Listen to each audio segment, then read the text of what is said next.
청춘의 전성기 오늘 4부 감성 토크쇼 청춘을 깨워라 문을 엽니다. 자, 우리 시대의 중년들 앞서서도 제가 정말 앞만 보고 달려왔다라고 말씀을 드렸잖아요. 근데 이제 100세 시대라 앞으로 더 나갈 길이 또 많죠. 그렇지만 또 한편으로는 지금 이 시점쯤에서 뒤를 또 되돌아보게 됩니다. 되돌아봤을 때 와, 나 정말 잘 살았어.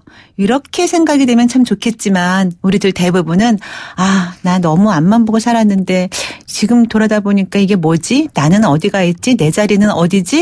내 꿈이 이거였나? 뭐 이런 수많은 물음표를 또 남기게 됩니다. 그렇다고 또 딱히 해답을 찾기도 막막하고요.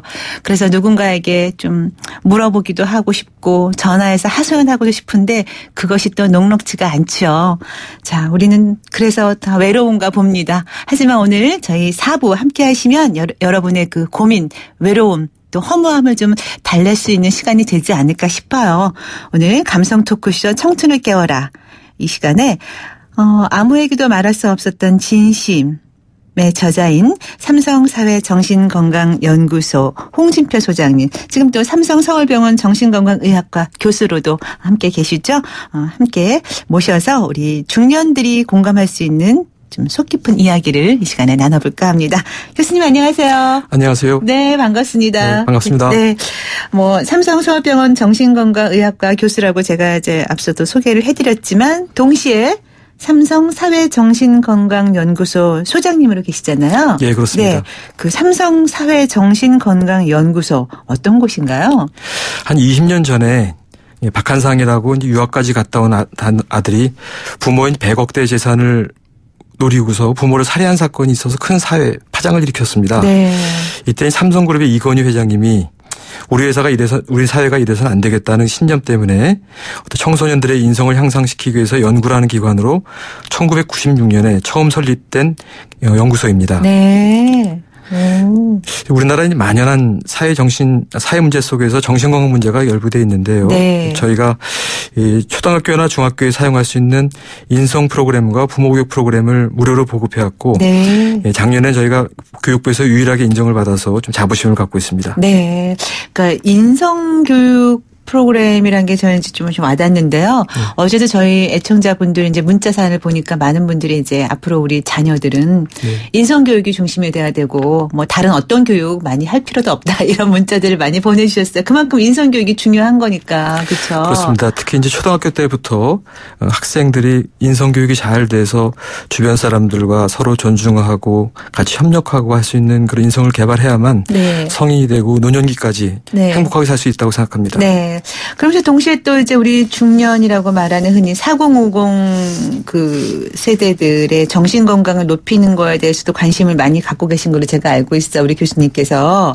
이 4050 우리가 흔히 낀 세대라고도 말을 하는데 정말 낀 세대 맞나요? 그렇죠. 저희가 이번에 많은 분들과 설문과 또는 심층 면접을 해보니까 네. 이분들이 스스로 이 가운데 끼어 있는 것들로 생기는 어려움을 많이 호소하시더라고요. 네. 그래서 보통 이제 40대 50대 되면 가장이고 직장에서도 이제 잘 나가니까 뭐가 힘들까 하고 생각하기 쉽지만 실상은 그렇지 않습니다. 네.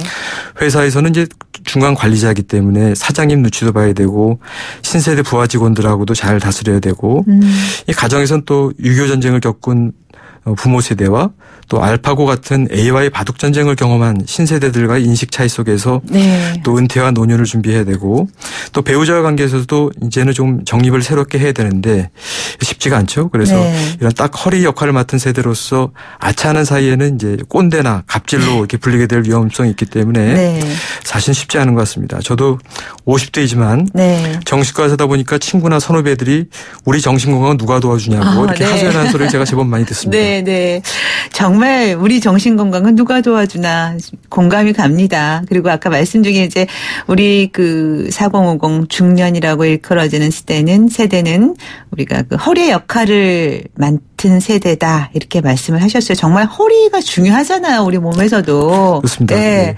우리가 이렇게 시대를 살아가면서 사실 우리 부모 세대 또 우리 자녀 세대 딱 중간에서 역할을 잘해야 할 텐데 사실 그게 참 어려운 일이잖아요. 왜냐하면 우리 4050 세대들이 그 아날로그 시대를 살아왔고 그리고 그 당시에는 또 감성이라는 용어는 많이 안 썼던 것 같아요. 주로 이성에 집중해서 일을 많이 해왔고. 근데 지금 완전 디지털 시대에다가 이제 감성이 중심되는 시대잖아요. 그러다 보니까 그 안에서 갈등도 많고 회복하기가 참 쉽지 않다. 그래서 어려워하는데 그런 정신 건강도 완전히 건강하지 않을 것 같아요. 사실 우리 사회가 경제적으로도 압축 성장을 했지만 네.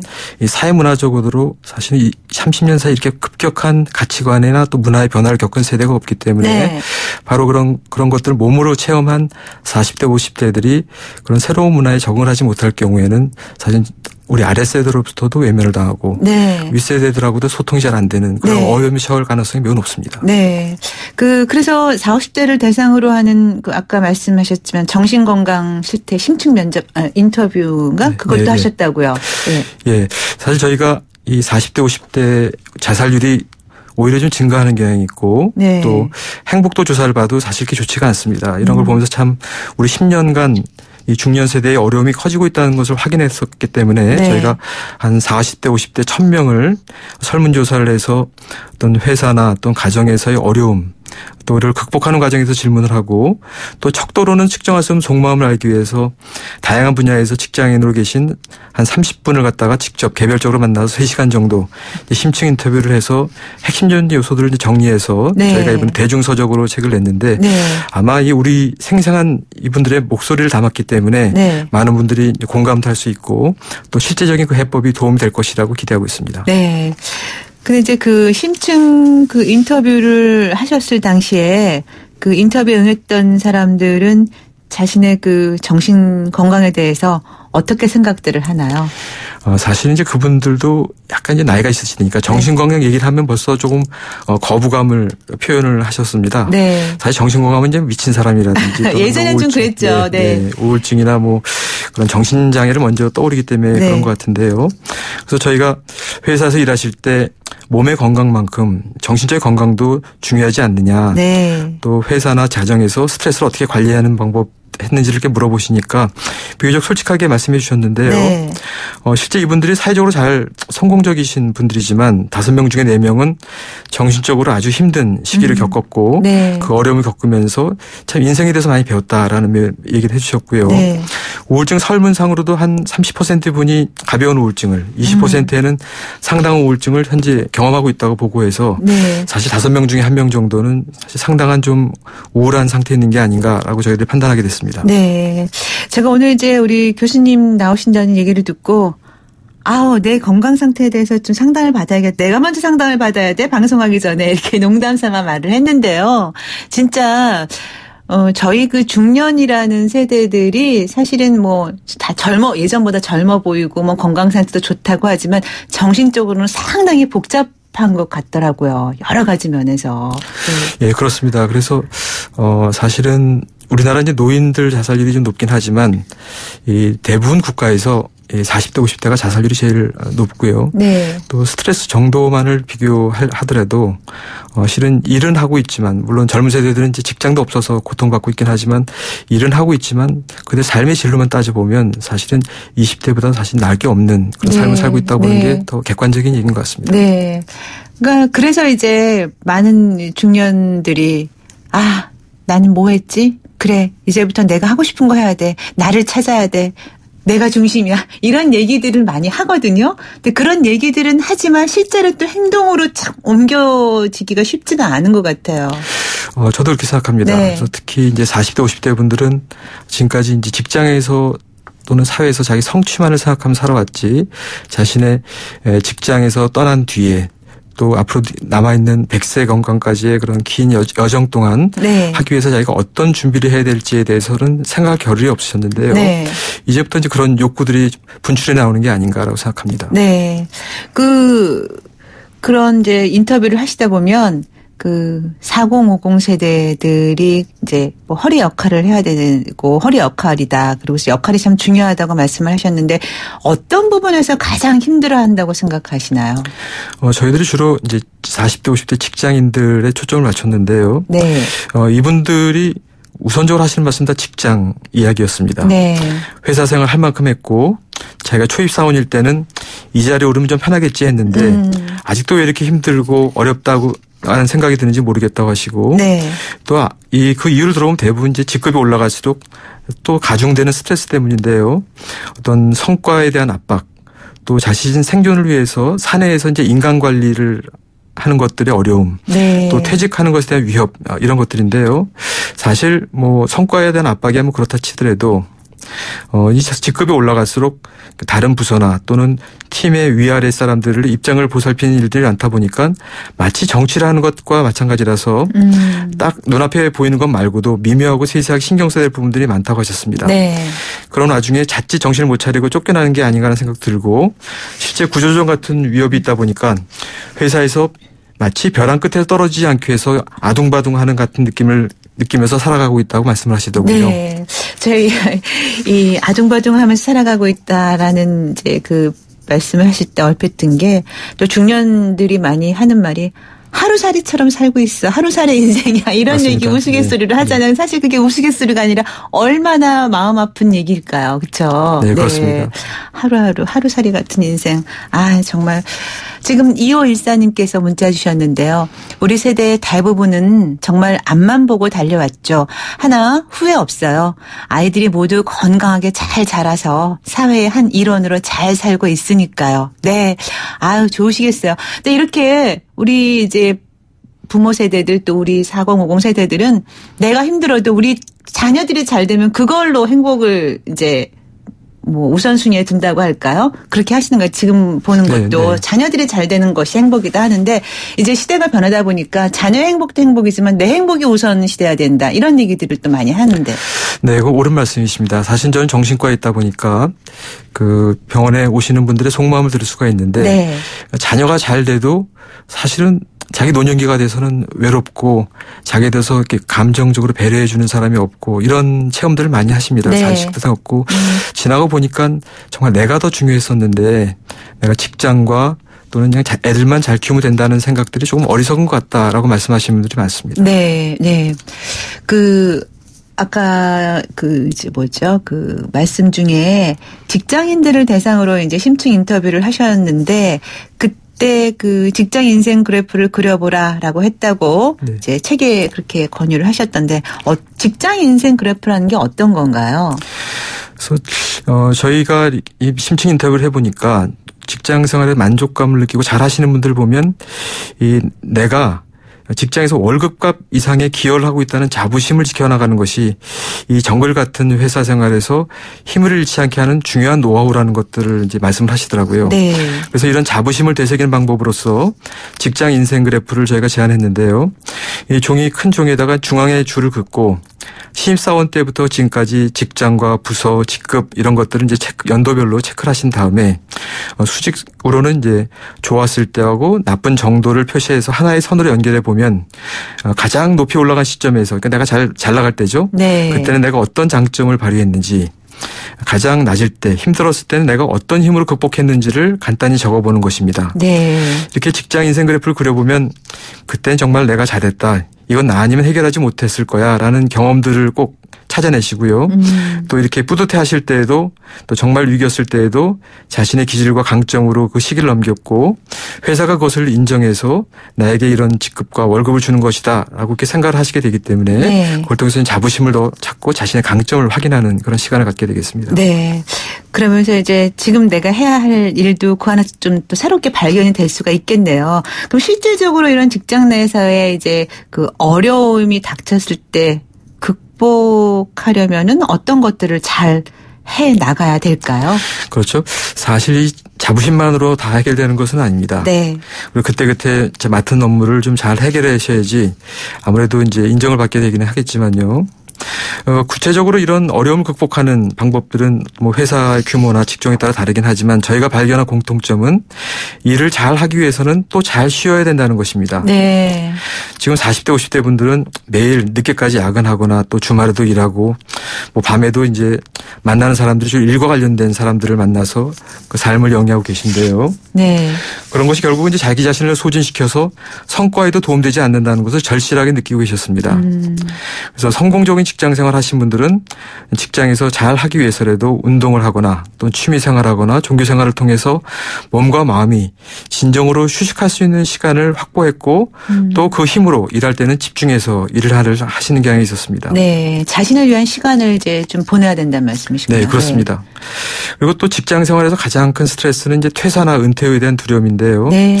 사실 내가 아무리 열심히 해봤자 결국은 회사를 나가야 되는 그런 객관적인 사실이 있기 때문에 틈틈이 회사 후의 삶을 상상하면서 그때 나는 무엇을 가장 중요하게 여길 것인가, 어떤 것이 나에게 가장 중요한 가치인가를 대해서 생각해 보시는 것도 중요한 네. 시간이 되겠습니다. 그래서 네. 저희 책에서는 퇴사 후에서 어떤 삶을 꿈꾸는지 체크해보는 체크리스트를 제안했는데요. 네. 퇴사 후에서 나는 돈을 얼마나 벌었으면 좋겠는지, 어떤 지역에 살 건지, 하루에서 몇 명이나 만나면 살 건지, 사람들이 나를 어떻게 불러줬으면 좋겠는지 등을 체크해보는 것입니다. 이런 것들이 당장 답은 되지 않더라도 네. 정말 우리가 피할 수 없이 다가올 수 있는 그런 중요한 결정을 해야 될 시기가 되면은 그것들 많이 참고가 되고 자신감을 갖게 해주는 것 같습니다. 네, 그냥 막연하게 생각하고 있는 것보다는 조금씩이라도 조금 구체적으로 생각을 해놓고 있는 게 중요하다는 말씀 같아요. 네, 네. 그런 미래에 대한 구체적인 생각을 하실 때 현재의 생활을 조금 더 조정을 해서 네. 거기에 대비된 네. 삶을 영위할 수 있을 거라 생각합니다. 네. 근데 지금 이제 직장 관련해서 이제 말씀을 많이 해주셨지만 또 이제 이렇게 중년이 되다 보면 직장뿐만이 아니라 가정 내에서 겪는 그런 어려움, 갈등들도 많이 생겨나거든요. 부부간의 갈등, 또 부모 및 어른들과의 관계, 또 자녀들과의 관계에서 어려움을 또 호소하는 부분이 많은데 그런 것도 어떻게 느끼셨나요? 네, 그 많은 그 직장인들이 나이가 들어보니까 역시 가정밖에 없구나. 네. 나에게 진정한 위로와 힘을 주는 곳은 역시 가족이구나 하고 알고 있는데 네. 그 마음을 표현하기가 참 쑥스럽고 어떻게 이제 가족들과 친밀감을 회복해야 될지 잘 모르겠다는 분들이 꽤 많았습니다. 왜냐하면 그게 습관이 안 돼서 그런 것 같아요. 생활화가 안 돼서. 예, 그렇습니다. 네. 좀 특히 남성들은 좀 가부장적인 면도 있었고 무뚝뚝하기도 네. 하고. 자기가 이제 어렸을 때 자랐을 때 네. 아버지가 항상 무뚝뚝하고 네. 별로 정서적이지 않으셨기 때문에 네. 자기도 그걸 따서 그대로 행동을 하다 보면 이제 가족들하고 거리감을 많이 느낄 수가 있게 네. 되겠죠. 네. 그래서 사실 마음속으로야 부모 자식 멋지게 하면서 배우자에게도 좋은 남편이 되고 싶은데 그렇게 하기 위해서 이제 돈도 많이 벌어야 되고 말도 다정하게 하고 시간도 많이 쓰고 그래야 될 것 같은데 사실 현실은 녹록치 않거든요. 그렇죠. 그래서 사실은 이제 이럴 때 어린 자식이나 부모님은 아니더라도 배우자라도 내 진심을 알아줬으면 좋겠는데 배우자도 사실 서로 바라보는 게 다르다 보니까 소소한 갈등이나 오해가 생기는 일이 많아서 이렇게 내 배우자조차도 내가 이렇게 힘들게 사는 이유, 내 가족을 위한 내 진심을 알아주지 않는 것 같아서 외롭고 쓸쓸하다 하는 말씀하신 분들이 꽤 많았습니다. 네, 네. 사실 이제 아까 말씀드린 것처럼 그게 잘 예전부터 그냥 교육도 그런 식으로 받아왔고 또 그냥 꼭 말로 해야 돼? 말을 해야만 알아? 그냥 다 눈빛으로 알지 뭐 이런 맞습니다. 생각들도 많이 하잖아요. 네, 네. 그러나 우리는 또 말을 해야지, 표현을 해야지 정확히 그 알아들을 수가 있잖아요. 그 사람 생각이 무엇인지도 알고. 그래서 그럼요. 실질적으로 그런 노력들을 좀 해야 되지 않을까 싶어요. 가족 간에, 부부 간에. 그래서 사실은 이 중년기에 네. 꼭 배워야 할 것들 중에 하나가 배우자나 또는 자식들하고 어떤 감성적인 대화를 나눌 수 있는 능력을 어느 정도 회복하시는 게 네. 중요한 노년기에 자녀들과 감성적인 이런 관계를 갖다 유지하기 위해서라도 필요한 네. 과정이라 생각합니다. 그래서 네. 제가 제 아들이 이제 대학생인데요. 네. 저는 아들이랑 밤에 가끔 맥주 한 잔씩 하는데 네. 이 아들이 저한테 그런 얘기를 하더라고요. 친구들이 너는 어떻게 아버지랑 대화도 하냐고 그런 얘기를 한다고 해요. 네. 그만큼 이제 많은 그 젊은 학생들이 특히 아버지하고는 네. 대화하기를 그냥 어려워하는 게 현실인 것 같습니다. 네. 마음은 있어도 잘 못하는 거죠. 부부간에도 그게 습관화가 안 되면 참 잘 이렇게 잘 안 되는 것 같은데 간단하게 뭐 집에서 이렇게 할 수 있는 뭐 노하우가 있을까요, 교수님? 그렇습니다. 사실은 이 직장에만 몰두하던 사람이 갑자기 부부간에 솔직한 대화를 하고 취미생활을 한다는 게 쉽지 않죠. 네. 그래서 저는 우선 이런 것들을 회복하기 위해서 필요한 것들은 감정이 잘 교감되기 위해서는 상대의 말을 잘 경청해 주는 게 도움이 된다고 생각합니다. 네. 우선 상대방 말에 대해서 뭐 평가하거나 또는 조언해 주는 대화가 아니라 그냥 잘 들어주고 고개를 끄덕여주고 웃고 이런 것들이 반복했을 때 이런 부부관계가 회복되는 아주 좋은 시작이 될 거라고 생각합니다. 네. 자, 정말 말씀 듣다 보니까 그의 고충이 내 고충 같고 너의 고민이 내 고민 같고 이런 거 아마 공감하셨을 것 같아요. 자, 100세 시대라고는 하는데 그래서 지금 이제 4050 또 6065까지 또 다 중요한 것 같습니다. 아주 중요한 때이고 아까 말씀하신 것처럼 허리 역할을 해야 되고 그래서 이제부터라도 더 이제 준비를 잘 해야지만 60세 이후의 삶을 좀 여유롭고 풍요롭게 마음으로라도 잘 살 수 있을 것 같은데 어떤 것을 준비해야 할까요? 저희가 심층 인터뷰를 통해서 확인한 것은 이 성공적인 삶을 살아온 분들은 공통적으로 진심을 나눌 수 있는 친구를 여럿 갖고 있고 네. 즐거움을 공유할 수 있는 사회 모임에 나가시고 네. 또 기부나 봉사활동을 하신 분들이 많았습니다. 그래서 저희가 이것을 321 프로젝트라고 이름 붙였는데요. 네. 좋은 일 있을 때 마음 놓고 자랑할 수 있는 친구 3명과 내가 좋아하는 것을 함께 좋아해주는 커뮤니티나 모임 2개 그리고 가끔 한 번씩이라도 재능을 기부하기 이렇게 3가지를 유지하는 것이 마음을 건강하게 살아갈 수 있는 중요한 방법이라고 제안하고 싶습니다. 네, 정말 친구도 나이 들면서 마음 맞는 친구와 오래 함께 간다는 게 사실은 쉽지 않아요. 그렇죠? 근데 지금 말씀하신 것처럼 그 친구 3명 또 좋아하는 일을 함께 할 수 있는 그런 커뮤니티 모임 2개 그리고 가끔씩은 또 기부하기 이런 것들을 좀 생활 속에서 잘 내 것으로 만들려는 노력 준비를 해야 한다는 말씀이시죠? 네, 오늘 이렇게 도움 말씀 듣다 보니까 저도 좀 힐링이 된 것 같습니다. 고맙습니다. 네, 감사합니다. 네, 감성 토크쇼 청춘을 깨워라. 지금까지 삼성서울병원 정신건강의학과 교수이자 삼성사회정신건강연구소 소장이신 홍진표 소장과 함께 이야기 나눴습니다. 자, 당신의 전승기 오늘 목요일 순서 또 함께 했는데 마칠 시간 다 됐네요. 오늘 끝곡으로 김준의 노래 준비했습니다. My Way 노래 띄우면서 저는 인사드릴게요. 내일 아침 10시 20분에 다시 만나요. 지금까지 김명숙이었습니다. 여러분 오늘이 가장 젊은 날입니다.